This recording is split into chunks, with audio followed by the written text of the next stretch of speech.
Welcome to the third edition of M2M podcast. In this edition, we'll talk about how tariffs could potentially lead to a big global market correction.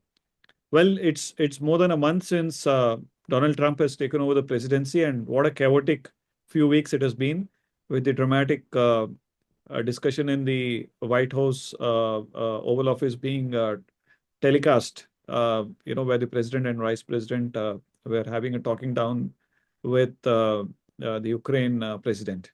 So what we've seen is that the trade policies, inflation, etc., are all hitting the news. Market valuations in US especially are stretched, and this is creating a fragile setup for global markets as we move into the latter half of 2025. So to discuss this, we have Manoj, Trivedi, and myself. So we'll get into what these tariff policies could mean to the markets, to the economy first, to the markets, and will these act as a catalyst to a sharp market correction, especially given the high valuations today? So, Manoj, what do you think? How do you think these tariffs could disrupt the global markets? Okay, let us first understand in very simple terms how a tariff works. Okay, so let us say I want to buy something from the US. I want to import something from the US, and the cost is say $100. And for simplicity's sake, let us say the conversion rate is 90 rupees. So for me, the cost of that item is 9,000 rupees. Now let us say an Indian producer is also producing the same thing, but he is selling it at 10,000 rupees. So for me, the imported item is cheaper, and therefore I will prefer to import it rather than buy it from the domestic producer. Now, if the Indian government wants to protect the Indian producer, it says, okay, fine, you can import whatever you want, but you have to pay 20% tariff. So on 9,000 rupees, I end up paying an extra 1,800 rupees. So now the cost of the imported item becomes 10,800. So now the domestic producer's price is 10,000, which is cheaper. So I prefer to go with the domestic producer rather than the imported product. So what the tariffs do is essentially earn some revenue for the government, but more importantly, they try to protect the domestic industry from relatively cheaper imports. And conversely, for the country which is exporting, if there are lesser tariffs, then let's say I'm an exporter from India and I have to export it to the US. And if the tariffs are lower, then my product is cheaper in the US. And therefore, I can probably compete on price and sell more. But if the tariff is higher, then my product becomes expensive and therefore my exports will suffer. So this is the basic concept of tariff. Now, what is Trump saying and what are the implications for that? Now, Trump feels that the US is being taken for a ride by all the other countries. So it feels that US has relatively very low tariffs, and therefore a lot of other countries are able to export into US and take a share of the US markets, and the US producers are suffering because of that. He is still okay if the partner country also has lower tariffs. Therefore, American goods can also find their place in that country's market. But in most cases, particularly with respect to India, we find that Indian tariffs on US products are much higher and US tariffs on Indian products are much lower. And this is what is creating the problem. And that is why our government is trying to negotiate a bilateral deal with the US so that we don't get subject to his quote unquote, what is the term he uses? Reciprocal tariffs. Because if reciprocal tariffs are put, then Indian exports will be uncompetitive. Okay, so this is the simple explanation to what tariff is doing for the trade front. So, Manoj, given that Trump is hell-bent on increasing the tariffs to quote unquote protect the US market. What is the impact on the US inflation? Won't, by raising the by insisting on tariffs, won't the domestic prices in US go up and thereby raise inflation further? And secondly, what kind of cascading effects will the rising inflation have? Yeah. So, again, basic economics tells us that price is a function of demand and supply. So, if let us say US already has producers who are producing the product but are suffering because of a lot of exports coming into US because of lower tariffs, etc., imports from US point of view, then yes, Trump's policy makes sense. Imports will become expensive and the domestic producer will be able to sell. But even then, that price that the consumer is paying will be higher than what the consumer is currently paying on the imported product. Now, imagine a scenario where because of this policy which has been in place for a long time, there is no effective domestic industry in that particular product. So overnight, you will not get an industry started. It will take time. And till that time, if that product is a necessity, then it will continue to be imported, which means the price at which the product is being obtained is much higher. So inevitably, whether there is a domestic producer or not, for the domestic consumer of US, the prices will increase, which means inflation will increase. And if inflation increases, then again, simple economics, interest rates will go up. So all this talk of reversal of interest rate cycle, interest rates coming down will go for a toss. And that we've already seen this in terms of what the Fed is talking about. So what we are expecting, those kind of cuts may not happen because inflation has been a challenge which the US has struggled to cope with in recent years. So it will have a negative impact on the US economy. Inflation means lower consumer purchasing power, which means lesser demand, which means lesser sale, which means lower GDP. So, and higher interest rates, meaning production will become expensive. So, an increase in tariff is not something that you simply it is beneficial to the US. Not going to happen that way.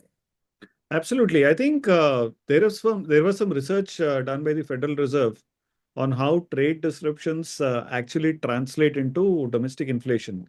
And they found that a shock that increases the trade costs of the intermediate goods by 10 percentage points. And here we have Trump talking about 25%, 20% tariffs in every announcement.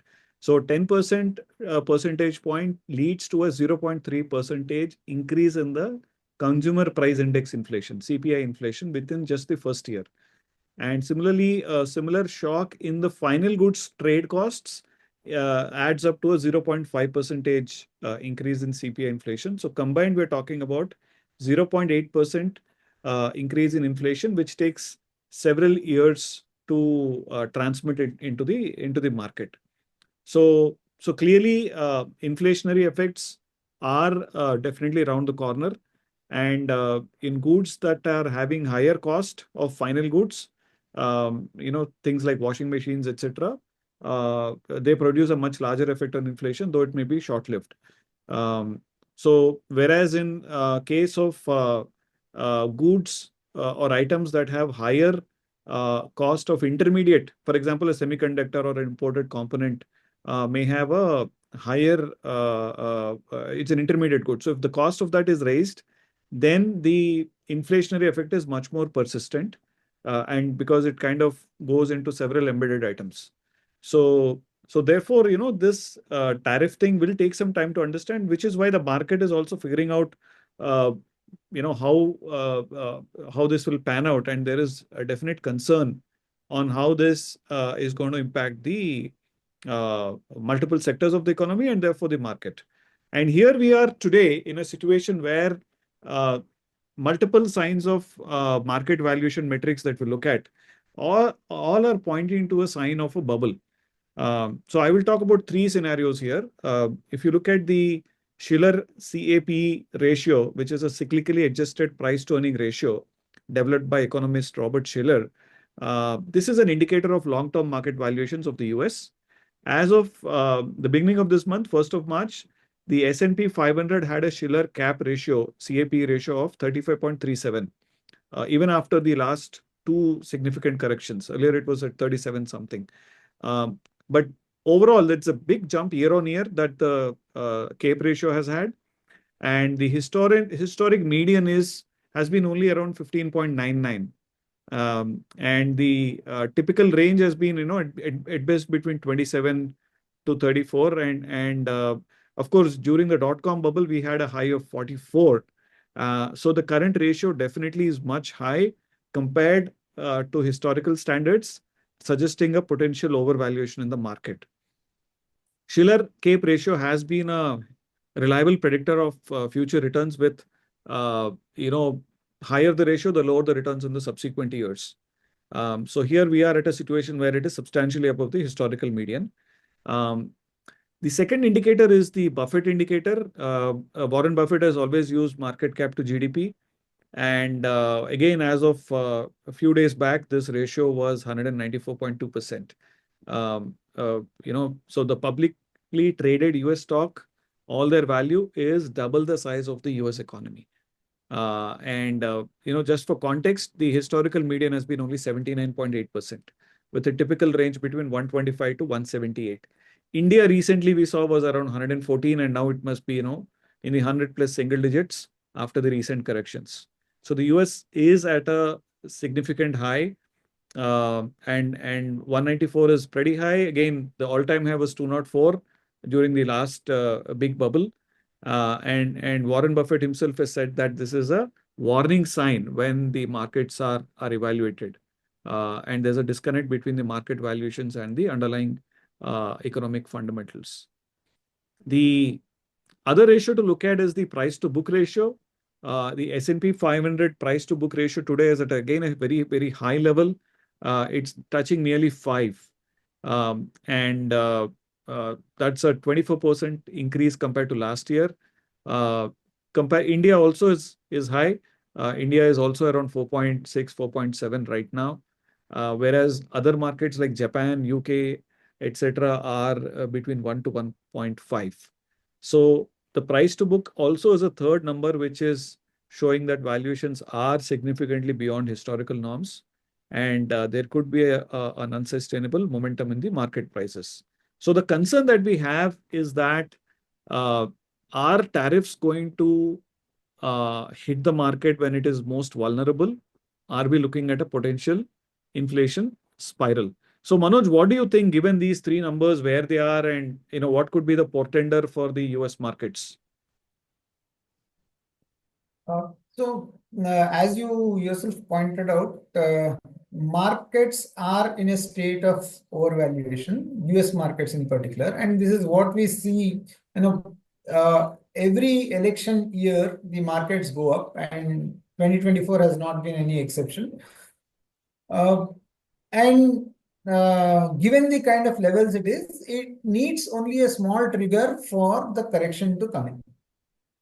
So tariffs could act as a trigger. And with Trump saying that he's not looking at the market and he says that his policies are going to be good for America in the long term,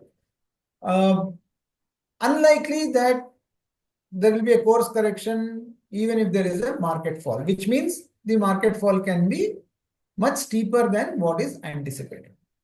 Okay. And the fact that you mentioned that there are other countries where the valuations look much more attractive. Capital chases returns, and it is quite likely that money will flow back to these economies. Okay, of course, every country, every market will have its own dynamics. Taking India into account, you mentioned the Buffett indicator, which is currently at about 110. Our price earning multiples have corrected significantly. They are below the median of at least the last 10 years. and if you discount the COVID years, then it is much lower. So all the talk of valuation being very high. Of course, we are talking broad indicators like BSE 500 or Nifty, but in the broader perspective, markets definitely seem to be at much saner valuations than what they were, say, a month back. Okay, so and the fact that these trade wars will have an impact on currency. Okay, uh, so there is a little bit of uncertainty, and markets, if there is one thing that they do not like, it is uncertainty. So markets are going to be volatile. Uh, every day a new statement will come in, and then uh, it will be interpreted in different ways, and therefore we'll see markets going up, coming down. But given that markets are a factor of liquidity, um, and that our valuations appear to be Reasonable. in reasonable levels, at least at a broader level, India should be able to withstand this and continue its growth momentum, is what I feel. Right. So a lot will depend on how we negotiate with the US, because purely from a immediate conceptual perspective, if we do not reduce, irrespective of the action that is expected, if the tariffs have to balance out, as Trump says, then we have to reduce our import tariffs, or Trump will increase the tariffs. In either case, our imports will increase and exports will decrease. That means the net export number will come down, and that is a component of the GDP. So India's GDP rate can also slip a bit. And if interest rates go up in US, then the RBI will have no choice. To protect the rupee, it will also have to follow a policy of, again, increasing interest rates, because you need to attract capital, or else there will be capital outflow. And that will also again impact our markets. So very dicey, Ram. Yeah. There is a case for India's markets doing well, but we need to negotiate this smartly. I think Modi has already made a visit very early on into the new presidency of Donald Trump, and he's shown flexibility in making a deal. Obviously, there'll be a pressure on the automobile sector, but the way I see it is that, look, I mean, if Tesla wants to enter India, and indeed the duties are very high, um, them coming in at a certain level in the premium place doesn't mean that in the especially the EV space that Mahindra and Tata are operating in the sub 20 lakh, that should not be ideally impacted. And plus, higher capability in the market, technological competence, etc., should trickle down. And I think net it should be a positive gain for the market. As far as Indian exports are concerned, again, these tariffs are going to hit China as well. So there could be pockets where Indian exporters could significantly improve their presence in the US. Also, I feel that in the textile sector, India has made some moves over the last 10, 15, 20 years, where the high tariffs protected some of the large incumbent players, but they definitely made our exports less competitive. And countries like Bangladesh and Vietnam, stole the march on that. So hopefully, our guys realize that and do something, on that front also. Um, so to add to the US market risk, I'm also worried that most of the run up in the valuations of US has been in the so-called Magnificent Seven stocks. And that concentration has actually created an asymmetric risk, unbalanced risk. And, that could also be one factor where there could be a potential hit.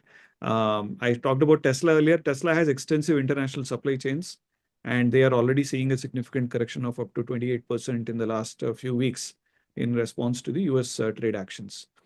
Yeah, but all said and done, um, what could this mean for investors in the Indian markets? Manoj, any commentary on that? Yeah, as I already mentioned, it's again a turbulence patch that we need to navigate, and the best strategy is to sit tight. uh, no point in trying to time the market, trying to exit now and then trying to enter when the markets are stable, etc. Just ensure that your portfolio is full of quality stocks. Yes. And if that is done, it is only a matter of time where the volatility will come down, stability will return, and we should be able to go back to our markets going up period. Okay, I see that I do not see too much of a downside because a lot of things have already happened, and um, yeah, you can say that I'm probably banking or hoping that our negotiators will do a great job because of their history and our relationship. I think we should be able to carve out a deal that is a win-win. And that should probably again propel us back into a orbit, taking us higher, taking our markets higher. So we just need to sit tight and ride out this phase. All right. On that note, and India also having won the Champions Cup, we'll sign off of this edition, and we'll meet again with another interesting topic in the next edition. See you. Good night, Ram. Congratulations. Thanks. Right.